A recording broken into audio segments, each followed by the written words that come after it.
Hello and welcome back to The Critique. Today we're looking at a video script called You Were Never Just a Body. It weaves together quantum mechanics, psychology, and philosophy to tackle what happens when we die. It's incredibly ambitious. It really is. It takes some big swings, so let's get right to it. I want to start with the structure, because that's where I think the whole experience is really defined. The argument here seems to be that the script, while beautifully written, feels like it's been fractured right down the middle. That is exactly right. I mean, as I was reading it, I was struck by how it's basically two different pieces. Two halves. Yeah, two tonal halves. The first part is all grounded in hard science. You've got Schrödinger, entropy, this great metaphor of the body as a city. Which I loved, by the way. Oh, it's brilliant. It establishes this tone of, biological realism. It's rigorous, it's compelling. Okay, but let me just play devil's advocate for a second. Is that fracture necessarily a bad thing? How so? Maybe the writer wants to jar us. Maybe the point is to shock the listener out of that materialist mindset, to, make room for what comes next. I see what you're saying, but I think there's a real difference between a challenge and a fracture. Okay. If I'm reading a biology textbook and then page 50 suddenly turns into a book of poetry, I don't feel challenged. I just feel confused. You lose trust in the narrator. You lose trust. That's exactly it. And that's what happens here. You hit the halfway point, and the script just pivots so sharply to near-death experiences, NDEs, the radio theory of consciousness. And Epicurean philosophy. Right. So the risk is you alienate all the listeners you hooked with that physics introduction. Because if you start with Schrödinger, you're setting a standard of evidence. Precisely. You're making a sort of contract of trust with the listener. You're saying, hey, I'm going to use logic and science here. And if you suddenly jump to NDEs without a bridge, you're breaking that contract. It feels like two different people wrote it. One was a biologist, the other was a mystic, and they just stapled their scripts together. So how do we fix that? Because the content in both halves it's actually quite strong on its own. I think the suggestion is to use the concept of limits or boundaries.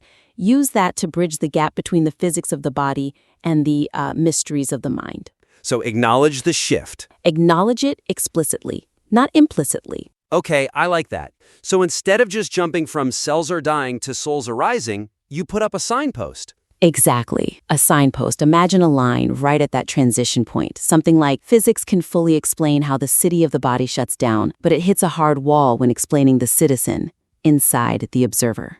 Ah, okay. So by admitting science hits a wall, you justify why you're changing the lens. You're not abandoning science. You're just acknowledging its limits. That's a great way to handle it. It validates the skeptical listener's hesitation. And, building on that, I feel like the writer missed a huge opportunity here. What's that? To use the vocabulary from the first half to explain the second half, specifically entropy. Yes, that is the crucial missing link. The intro defines life as resisting entropy. It defines death as entropy winning. But then that whole concept just vanishes when we get to consciousness. It completely disappears. The writer should be asking right then and there, is consciousness exempt from the laws of entropy we just spent all this time discussing? That's a fantastic question. Does consciousness disorder like the body does? Or does it follow a different set of rules entirely? Exactly. If the body is this city that crumbles, what's the mind?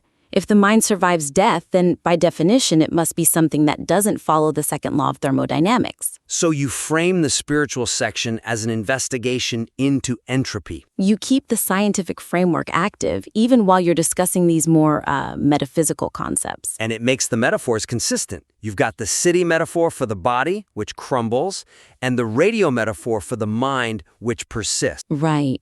They just exist in isolation. To make it stronger, you have to contrast them explicitly. Acknowledge that the hardware, the city, fails due to entropy. But the signal, the radio wave, is a different category of existence.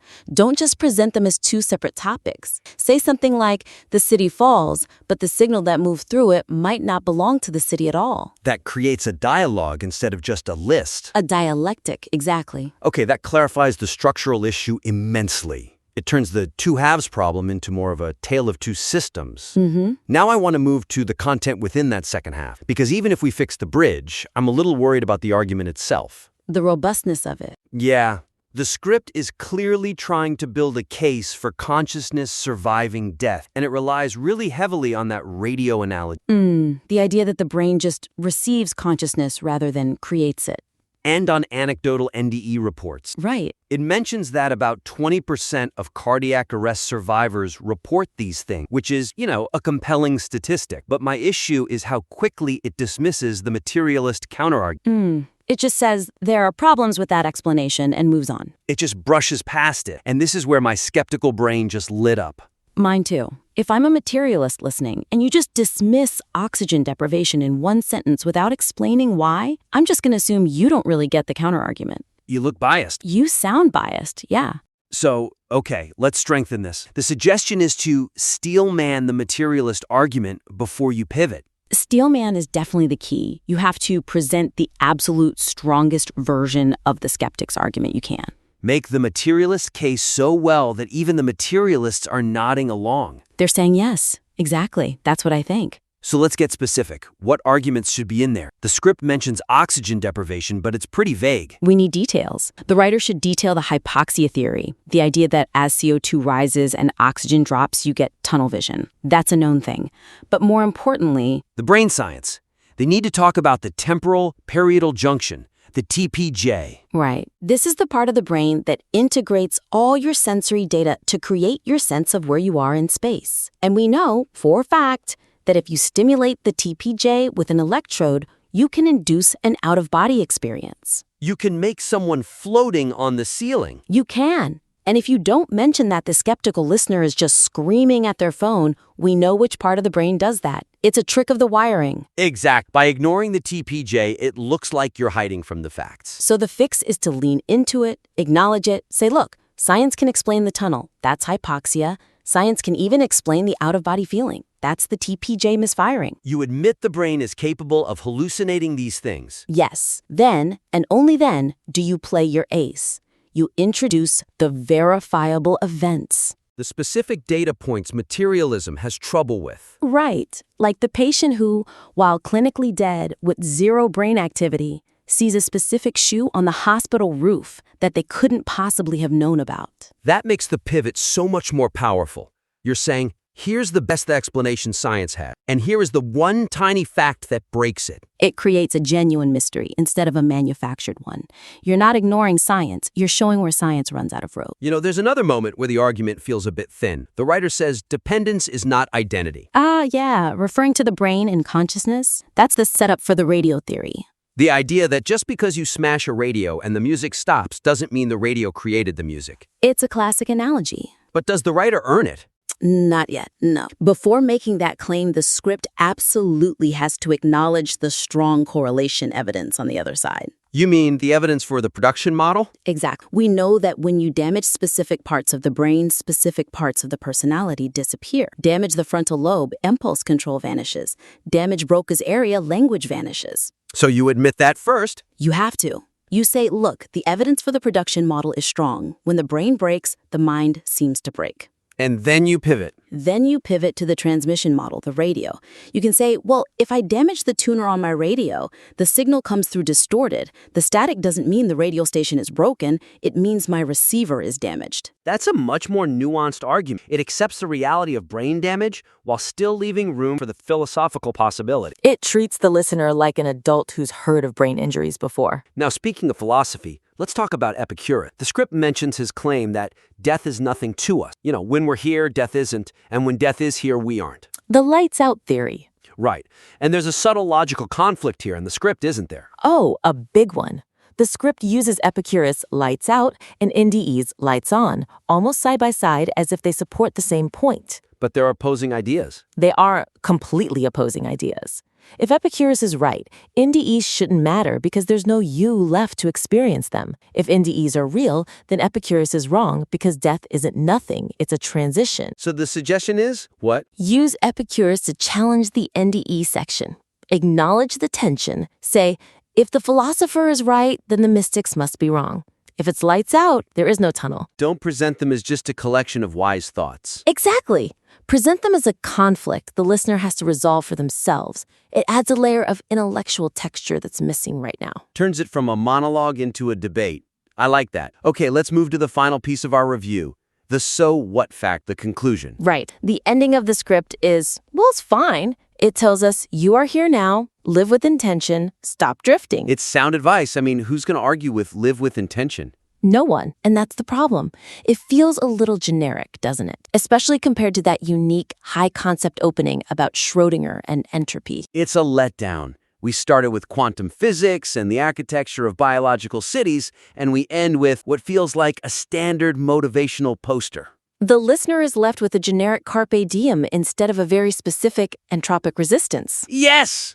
So we need to stick the landing. We need to stick the landing. And the suggestion is to tie that moral call to action directly back to the concept of entropy and maintenance from the beginning. So living well isn't just about making choices. It's the act of creating order or actively resisting the drift in your own personal life. Okay, so let's look at the autopilot section. Right now, the script says most of us move through life on autopilot.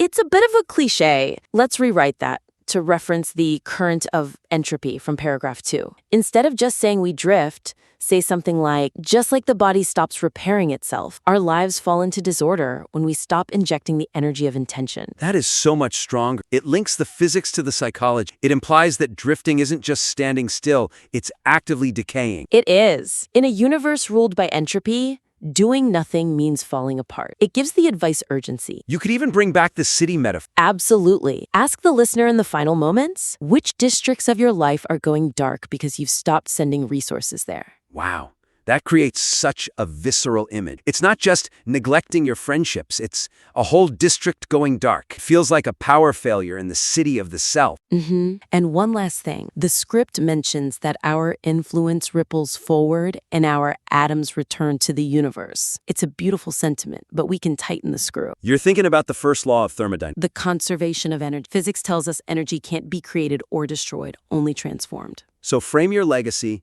the love you give, the lessons you teach, as that energy. It doesn't disappear, it transforms. It implies that every single interaction you have is permanently encoded into the fabric of the universe. That moves the piece from just self-help to cosmic law. If you treat your legacy as energy that literally cannot be destroyed, you start to take it a lot more seriously. That is actually kind of terrifying, but in a good way. That's the goal. We want the listener to feel that living with intention is as fundamental as gravity. So, narrative cohesion is really the big theme of our critique today, then. I think so. We have a script that starts with a bang, Schrödinger, entropy, the city, but then it risks losing its way by splitting into two genres and ending on a generic note. That's it in a nutshell. The raw materials here are excellent. I mean, that body as a city metaphor is one of the best I've read in a long time. The research is solid. But a great script isn't just a pile of good bricks. It's a wall.